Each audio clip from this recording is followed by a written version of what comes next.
Zekeriya Beşeyek emin Du saliya Darius te di meha heştan de vê gotna Xudan ji pêxember Zekeriyayê lawê berekiyayê lawê îdo re hat. Xudan ji bapîrên we zaf keribî û ji wan re bibêje, Xudanê artêşan wisa dibêje, ji min re vegerin, gotna Xudanê artêşan, ez ê jî vegerim we, Xudanê artêşan dibêje, nebin mîna bapîrên xwe, pêxemberên berê bangî wan kirin û ji wan re gotin, Xudanê artêşan wisa dibêje, niha ji rêyên xwe yê xerab û ji karên xwe yê xerab vegerin. Lêbelê wan nebihîstin û min guhdarî nekirin. Gotna Xudan, bapîrên we ka li ku derê ne? Û pêxemberan ma û ava dîn dijîn? Lêbelê gotinên min û zagonên min, yên ku min ji qulên xwe yê pêxember emir kirine ma negihîştin bapîrên we. Û vegeriyan û gotin, Xudanê artêşan li gora rêyên me û karên me bi me re çi fikrî be bi me re wisa kir.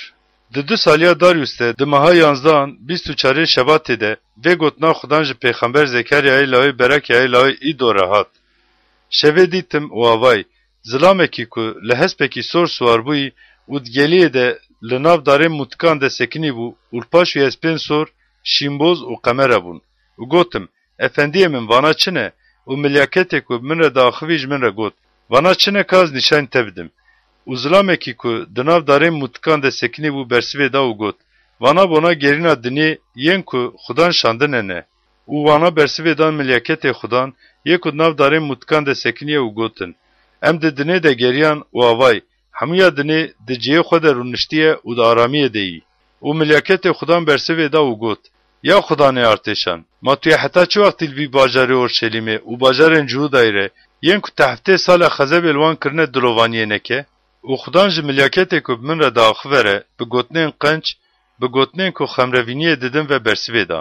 û milyaketê ku bi min re diaxivî ji min re got, bang bike û bibêje, Xudanê artêşan wisa dibêje, ez bi xîretekî mezin, xîreta Orşelîmê û Siyonê dikim, û li dijî neteweyên bêxem bi hêrsekî mezin dikeribim, ji ber ku ez hew hinekî hêrs bûbûm, lê wan alîkariyê ji xerabiyê re kirin. Ji ber vê yekê Xudan wisa dibêje, ez bi dilovaniyan vegeriyam Orşelîmê, dê xaniyê min li wê derê bê tava kirin. Gotna Xudanê artêşan û dê tayê pîvanê bi ser Orşelîmê ve bê tekişandin. Carekî din bang bike û bibêje, Xudanê artêşan wisa dibêje, dê bajarên min dîsa bi qenciyê ve tijî bibin û dê Xudan dîsa xemrevîniyê Siyonê bike û dîsa Orşelîmê hilbijêre. û çavên xwe rakirim û nihêrtim û avay, çar qiloç. û ji milyaketê ku min re diaxivî re gotim, ma vana çi ne? û ji min re got, vana qiloçên ku Cihudayê, İsraîlê û Orşelîmê belav kirine ne? û Xudan çar hesinkar nîşanî min dan. û gotim, ma vana bona kirina çi tên? û axivî û got, qiloçên ku Cihudayê belav kirine ewin. Wisa ku qet tu kes serê xwe ranekirin, vana jî bona wan bêzar bikin û qiloçên neteweyan li erdê bixinatin. Ew neteweyên ku bona warê Cihudayê belav bikin, qiloçên xwe li dijî wê rakiribûn. Beşa du emîn. û çavên xwe rakirim û nihêrtim û avay, zilamek û destê wî de tayê pîvanê hebû. û gotim, tu dere ku derê? û ji min re got, ez diçim pîvana Orşelîmê, ka firehîya wê çi xwase, dirêjiya wê çi xwase bibînim diçim. û avay, milyaketê ku min re hevpeyvînê dikir derket û milyaketekî din bona pêrgîniya wî derket. û jê re got, baz de, bi wî xurtî re biaxive û bibêje, ji ber zêdeyiya mirov û heywanan, dê li Orşelîmê mîna gundên bê dîwar bête rûniştin. Ji ber ku ez, gotna Xudan li hawirdorê, ez ê jê re bibim dîwarê agir û di hundirê wê de wekî meznayî be, ez ê bimînim. Hê hê, ji welatê Bakurê birevin, gotna Xudan, ji ber ku min we mîna çar bayê ezmanan belav kirin, gotna Xudan, hê Siyon, tu ku tevî qîza Babilê rûdine, bireve û xelas bibe, ji ber ku Xudanê artêşan wisa dibêje, min ji neteweyên ku we talan kirine re li pey meznahiyê şand, ji ber ku yê destê xwe li we bixe, wekî li bîbokên çavên wî xistiye dibe. Ji ber ku avay, ez ê destê xwe bi ser wan vekil bikim û dê jiyên ku ji wan re qultiyê kirine re bibin malê talanê û hûn ê bizanibin ku Xudanê artêşan min şandiye. Bistirê û kêfxweş bibe ya qîza Siyonê. Ji ber ku avay, ez têm û ez ê di hundirê te derûnim, gotna Xudan. û wê rojê dê pir neteweyan bi Xudan re bêne girêdan û bibin gelê min û ez ê di hundirê te derûnim û tu yê bizanibe ku Xudanê artêşan min ji te re şandiye. û daxa pîroz de wekî para xwe dê Xudan Cihudayê bi mêrasî rayêle û dê dîsa Orşelîmê hilbijêre. Ya hemû mirovayî, li ber Xudan hiş be, ji ber ku ji şûnwara xwe pîroz hişyar bû û rabû. Beşa sevemîn. û Kaînê mezin Yêşûyê ku li ber milyaketê Xudan sekiniye û bi îblîsê ku bona bibe neyarê wî, li aliyê wî rastê sekiniyê nîşanî min da. û Xudan ji îblîs re got: Bila Xudan bi te re bipeke ya îblîs. Belê, bila Xudanê ku Urşelîmê hilbijartiye bi te re bipeke. Ma vî zilaman ne êzingê ku ji agirvek şiyayî û nîvşewtiyeyî? û Yêşû kincê gemarî li xwe kiribû û li ber milyaket sekinî bû. û milyaket bersivê da û biyên ku li ber wî sekinîne re axivî û got: Ji ser wî kincê gemarî jê bikin. û jê re got: Binêre, ji ser te pesadiya te rakirim û ez ê kincê cejnê li te bikim. û gotim: Bila şaşika paqij li serê wî bipêçin. û şaşika paqij li serê wî pêçandin û kinj li wî kirin û milyaketê Xudan li cem wî sekinî bû. û milyaketê Xudan ji Yêşû re şadeyiyê kir û got: Xudanê artêşan wisa dibêje: Ger tu dirêyê min de bimeşî û notirvaniya min bigerî, wê gavê tu yê serweriyê li mala min bikî û tu yê hewşên min biparêzî û ji nav wanên ku sekinîne ez ê serbestiya ketina hundir bidim te.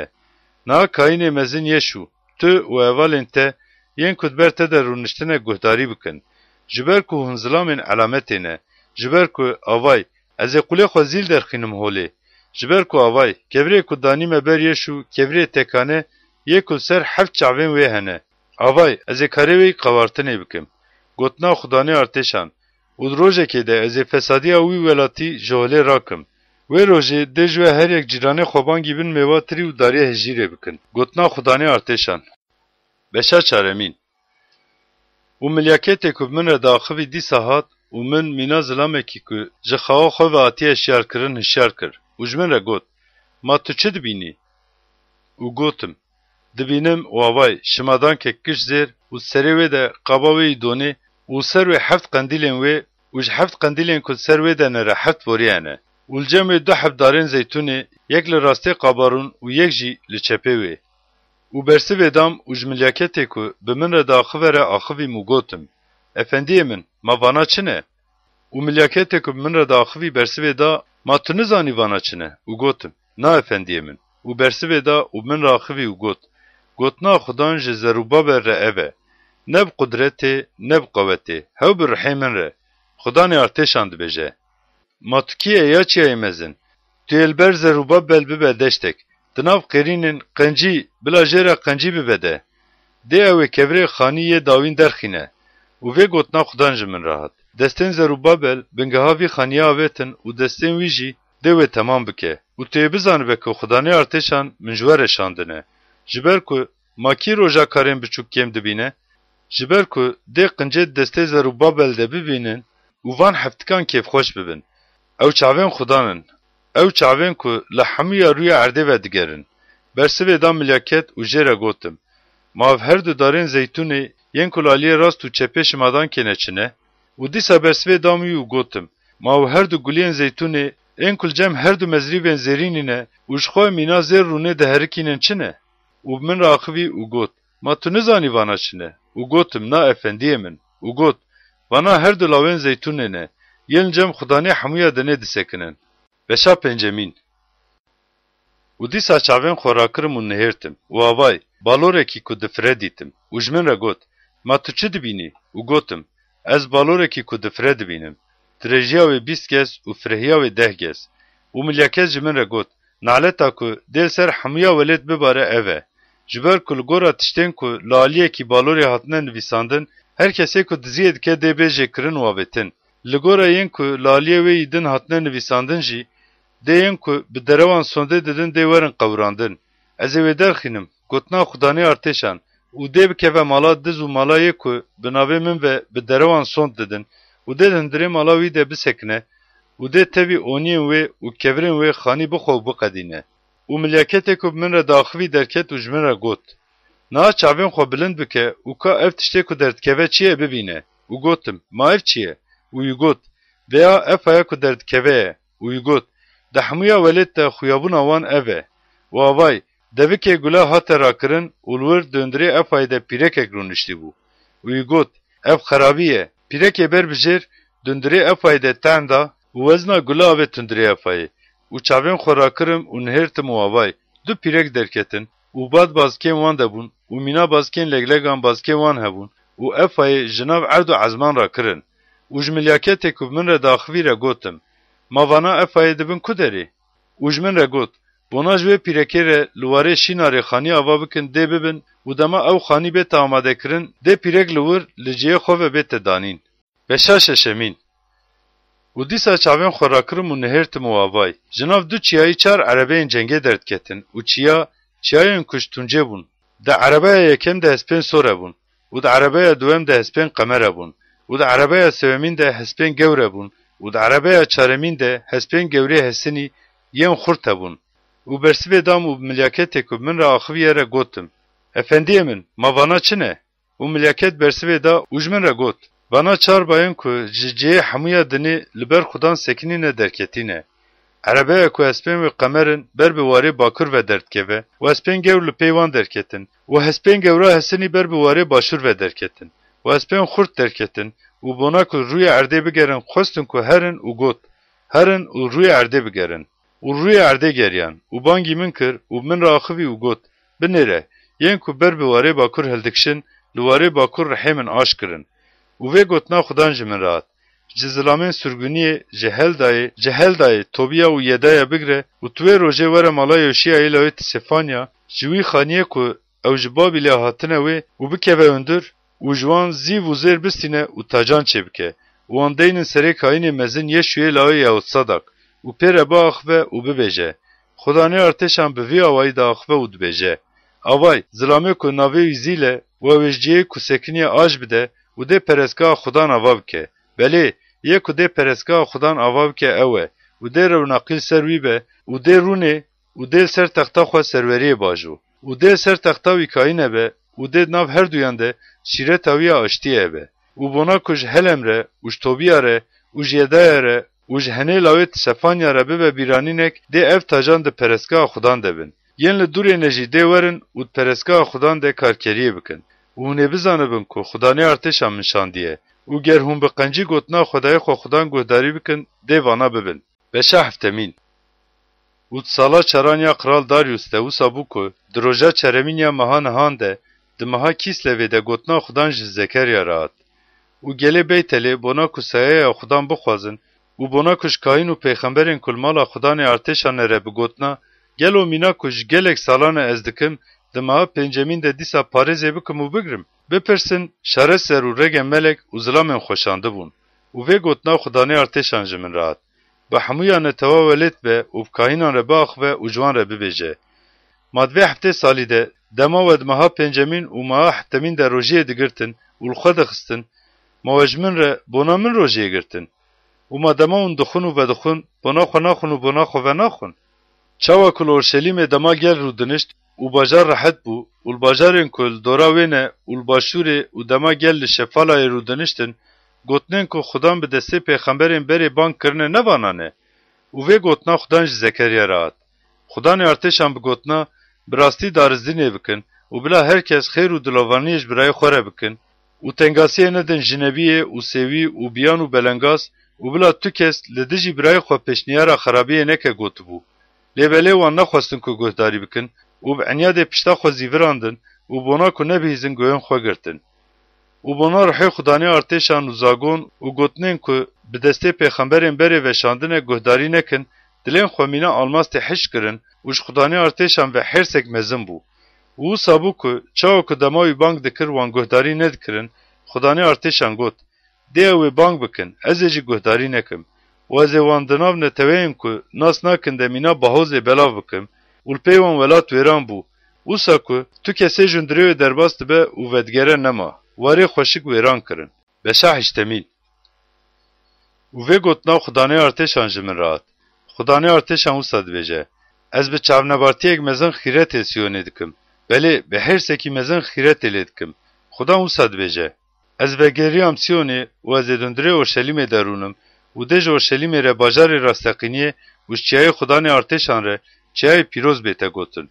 Xudanê artêşan wisa dibêje, wekî ji ber zêdeyiya temenên xwe di destê her yekî de çoyên wan jin û mêrên kalepîr dê dîsa diqadên Orşelîmê de rûnin û dê bila wî ku qîzikan yên ku di qadên bajêr de dilîzin ve dê qadên wê tijî bibin. Xudanê artêşan wisa dibêje, ger ev di wan rojan de di çavên maweyê vê neteweyê de bibe tiştekî şaşkir Made çavê min de jî bibe tiştekî şaş dike. Gotina xudanê artêşan. Xudanê artêşan wisa dibêje. Avay, ez ê vê neteweya xwe ji warê rojhilatê û ji warê rojavayê xelas bikim. û ez ê wan bînim û dê di hundirê Orşelîmê de rûnin û ew ê bibin neteweya min û ez ê bi rastî û dadiyê bibim xwedayê wan. Xudanê artêşan wisa dibêje. Bila destên we xurt bibin. Hûn ku di van rojan de van gotinan ji devê pêxemberan ve dibîzin. Ew pêxemberên ku bona mala Xudanê artêşan perestgehê ava dikin, di roja ku binga wê hatiye danîn de li wê derê bûn. Ji ber ku berî wan rojan ji mirov re rojane tune bû û ji heywan re rojane tune bû û ji yê ku ji ber neyarê xweketiye û derketiye re xweşî tune bû. Ji ber ku her zilamîl dijî hevalê wî berdabûm. Lê belê niha bona maweya vê neteweyê, mîna rojên berê ez çawa bûm ez ê wisa nebim. Gotina Xudanê artêşan. Ji ber ku dê tova xweşiyê hebe, dê dalî tfêkiyê xwe bide û dê ax berê xwe bide û dê ezman xûnavên xwe bidin û ez ê hemûyên vana ji maweya vê netewê re mêrasî bidim. û ya mala Cihuda û mala İsraîl. Dê wisa be ku di nav neteweyan de hûn çawa bûbûn naletek, ez ê we biya wayî xelas bikim ku hûn ê bibin bereketek. Metirsin. Bila destên we xurt bibin. Ji ber ku Xudanê artêşan wisa dibêje. Dema bapîrên we min hêrs kirin, çawa fikrî bim ku xerabiyê we bikim û çawa poşman nebûbim, Xudanê artêşan dibêje. Di wan rojan de ji Orşelîmê re û ji mala Cihuda re dîsa qencîkirinê jî wisa fikrîm. Metirsin. Tiştên ku nê bikim vana ne. Bila her kes ya rast ji cîranê xwe re bibêje. Di deriyê xwe de daraziya rastî û xweşiyê bidin. û bila tu kes di dilê xwe de li dijî cîranê xwe pêşniyara xerabiyê neke û ji sonda derawa ve hez mekin. Ji ber ku ez ji hemûyên vana dikerihim. Gotinê Xudan. û vê gotina Xudanê artêşan ji min rahat. Xudanê artêşan wisa dibêje. Rojiya meha çaremîn û rojiya pêncemîn û rojiya heftemîn û rojiya dehemîn dê bona mala Cihuda bibe xweşî û şayî û cejnên xweşik. Lê hev hûn ji rastî û xweşiyê hez bikin. Xudanê artêşan wisa dibêje. Dê neteweyan û gelên pir bajaran hîn werin. û yên ku li bajarekî rûdinin dê herin û ji yekî din re bibêjin. Bona xwestina sayeya Xudan û bona ku em li Xudanê artêşan bigerin, ka hema em herin. Ez jî diçim. û bona ku li Orşelîmê li Xudanê artêşan bigerin û sayeya Xudan bixwazin, dê pir netewe û gelên xurt werin. Xudanê artêşan wisa dibêje. Di wan rojan de ji her tewrê zimanên neteweyan dê 10 kes bi dawa kesekî Cihudî ve bigirin û dê bigotina em bi we re herin, ji ber ku me bîst ku Xwedê were yî. Beşa nehemîn. Barê gotina Xudan li ser welatê Hadrakê û bajarê Şamê, ji ber ku çavê Xudan li ser mirovan û ser hemû ezbetên İsraîlê ne. û bajarê Hamatê yê ku sînorê wê ye jî û çawa ku zaf bi zanyarin lê bajarên Sûr û Sayda jî qonaxên wî barîne. û Sûr ji xwe re birjê ava kir û mîna axê zîv û mîna heriya kuçê zêrê saf kom kirin. Avay dê Xudan wê biqewrîne û li behrê dê li quweta wê bixe û ew ê bagir ve bê teda qurtandin. Dê aşkelon bibîne û bitirse, dê gaza jî û zaf canê bikişîne. Ekrûn jî, ji ber ku dê bendebûna wê vala derkeve û dê qira ji gazayê ve bê terakirin û kesî ku li aşkelonê rûne dê tune be. û dê li aşto dê neteweyek dureh rûnê û ez ê kubra Filîsyan bişkînim. û ez ê ji devê wê, xwîna wê û ji nav diranên wê tiştên wê mekruh rakim û dê ew ê jî bona Xwedayê me wekî maweyekî bimîne û dê li Cihudayê mîna mîrekî û dê ekron bibe mîna Yebûsiyek. û bona tu kesê ku here û were nebe, li dijî artêşê ez ê li dora mala xwe artêşgehekê ava bikim û yê ku tengasiyê dida wan, êdî di nav wan de derbas nebe, ji ber ku niha bi çavê xwe vedîtim. Ya qîza Siyonê, bi kêfxweşiya mezin ve bicoşe, ya qîza Orşelîmê bang bike. Avay, qiralê tevdadî ye û xelasker e, dilniz me û ser kerekî, belê li ser daşika kerekî swar bûye û ji te re tê.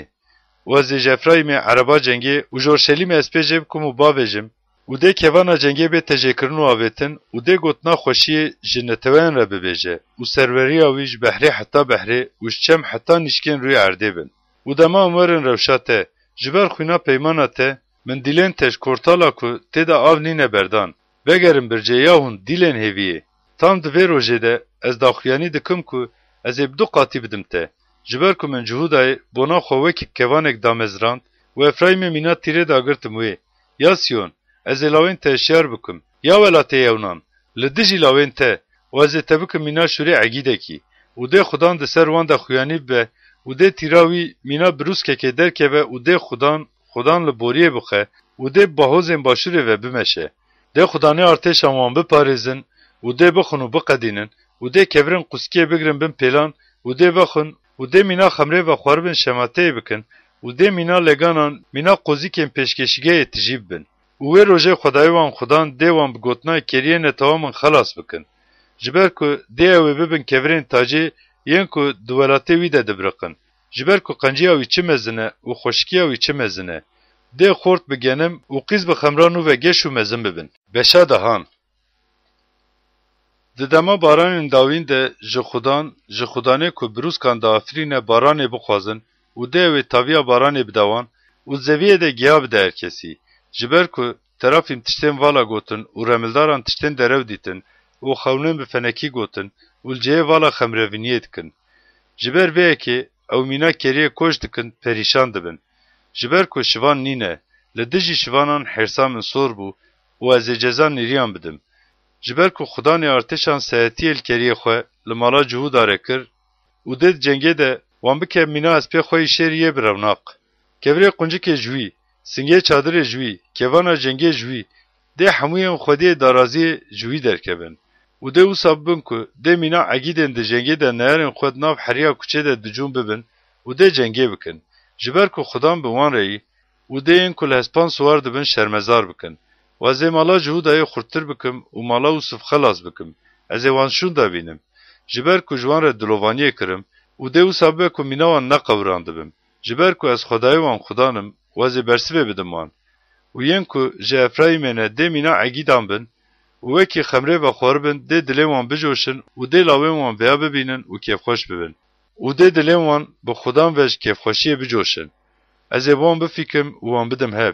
Ji ber ku wan bi fidyê ve xelas kirim û çawa zêde bûbin, dê wî awayî zêde bibin. û ez ê wan di nav neteweyên de biçînim û dê li welatên dûr min di bîra xwe de bînin û dê tevî zarokên xwe bijîn û dê vegerin. û ez ê dîsa wan li welatê Misrê bînim û ez ê ji Aşûrê wan bidim hev û ez ê wan bînim warê Gîleadê û Lubnanê û dê cihekî têra wan bike neyê dîtin. û dê ji behra tengasiyê ve derbas be û li behrê li şepalan bixe û dê hemû cihên kur yên Nîlê ziwab bin û dê kubra Aşûrê bişkê û dê çûyê Misrê ji dest ve here. û ez ê wan bi xudan ve xurt bikim û dê bi navê wî ve bigerin. Gotina xudan. Beşa yanzdahan. Ya Lubnan, deriyê xwe veke ku bila agir darên tê erzê bixwin û biqedînin. Ya darê serviyê biûre, ji ber ku darê erzê ket, ji ber ku yên bi nav û dengin helaq bûn. Çiloyên başanê biûrin, ji ber daristana ku jê ve nayê derbaskirin xera bû. Dengê ûrîna şivanan, ji ber ku mezintiya wan hate xwepankirin. Dengê gurmîniya şêrê ciwan, ji ber ku xurûra Urdunê hate xwepankirin.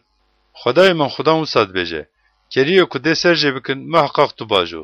Ew keriyê ku yên ku wan distînin wan ser jê dikin û xwe bêguneh dihesibînin. Yên ku wan difiroşin jî bila xudan pîroz bibe. Ji ber ku ez dewlemend dibim dibêjin. Ji ber ku êdî dê heyfa min li yên ku li welêt rûdinin re neyê. Gotina xudan. Wavay, ez ê mirovan her kesî bidim destên cîranên wan û destê qiralên wan û li dê li welat bixin û ez ê ji destê wan xelas nekim. Min jî keriyê ku tê te serjêkirin, di keriyê de yên bi rastî jî zebûnin ajotim. û ji xwe re du çoyî raiştim. Navê Sayelyekê û navê yekitiyê liyê din kirim û keriyê ajotim. û di me yekê de sê şivanî jê kirim û avêtim. Ji ber ku canê min ji wan bêzar bû, canên wan jî ji min kerihîn û gotim, ez we najom, yê ku dimire bila bimre. û yê ku dê were jêkirin, bila were jêkirin. Yên ku ji ber bimînin jî bila her yek goştiyê yê ku li cem xwe yê bixwin. û çoyê xwe saye raiştim û bona peymana xwe Yakub hemû neteweyên re birî me xera bikim û şikandim. û peyman ew rojê xera bû û zebûnên keriyê yên ku min guhdarî dikirin bi vî awayî fêm kirin ku ev gotina xudan bû. û ji wan re gotim, ger di çavê we de qenc be, mîşeya min bidin û ger ne qenc be dev jê berdin. û wekî mîşeya min be, sî parîk zî wezinandin. û xudan ji min re got. Veya wê bihaya herî qenc, Yakub wê bihaya min dane raije û bavê je kuzikvan. û sî parîk zîvî raiştim û wan di mala xudan de ji kuzikvan re avêtim. û bona biratiya di nav İsraîl û Cihûdayê de xera bikim çoyê xwe yî din, yektiyê jî şikandim. û xudan ji min re got, dîsa ji xwe re taximekî şivanên bêaqil raêje. Ji ber ku avay, ez ê şivanekî wisa li welêt deynim ku, dê sehetiyê liyên ku hatine qewrandin nekin û dê liyên ku hatine belavbûyîn negerin û dê ku şikestina wî heye neceribîne û dê ku saxleme xwedî neke. او de goştê miyên qelew bixwe û dê neynûkê wan jê bike. Wey li serê şivanê bêqîmet, yê ku keriyê berdide. Bila şûr li ser milê wî û li ser çavê wî yê rastê be. Bila milê wî bi tûmî ziwab be û çavê wî yê rastê bi tûmî kor bibe. Beşa dozdan. Li ser İsraîlê barê gotina Xudan. Gotina Xudan yê ku ezmanan şidan diye û bingeha erdê daniye û di hundirê mirov de şikil daye ruhê wî. Avay, ez ê Orşelîmê li hember dorê ji hemû netewayan re bikim kaseyek ku serî gêj dike û dê cuhuda jî mîna Orşelîmê bête dorpêşkirin. û dê wê rojê wisa bibe ku ez ê Orşelîmê bona hemû netewayan bikim kevirekî ku diwestîne. Heçiyên ku wêlxwe kirine bar, dê birînên giran ve birîndar bibin û dê hemû netewayên erdê li dijî wê bicivin. Wê rojê ez ê bêzariyê li her hespî û bihartiyê li her swarî bixim. Gotina Xudan û ez ê çavê xwe bi ser mala cuhuda ve vekim û bi kortiyê li her hespê netewayan bixim. û dê mîrên cuhudayê dilê xwe de bibêjin. Yên ku li Orşelîmê rûdinin tevî Xwedayê xwe Xudanê artêşan hêza min in. Wê rojê ez ê mîrên cuhudayê mîna manqila ku di nav agir de dişewite û mîna pêtaleyek ji nav demedan ve pêtan diweşîne bikim û li hawîr dorê li rast û çepê dê hemû netewayan bixwin û biqedînin û yên ku ji Orşelîmê ne dê dîsal cihê xwe li Orşelîmê rûnin.